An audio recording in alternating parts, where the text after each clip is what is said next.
Hello everyone. Today we are going to discuss about structures versus unions.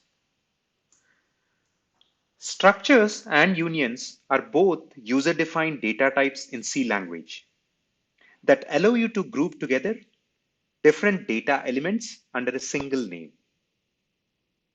The main difference between structures and unions is the way they allocate memory to store the data.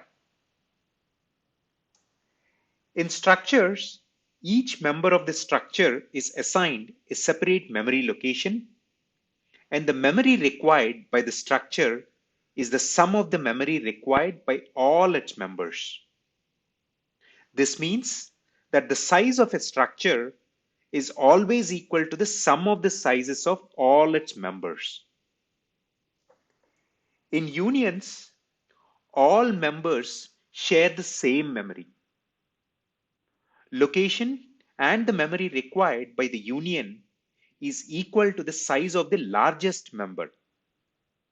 This means that only one member of a union can contain a value at any given time.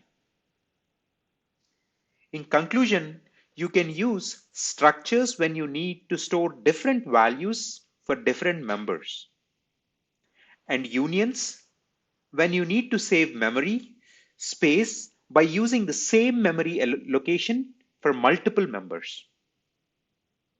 Hope this was helpful. Thank you for watching.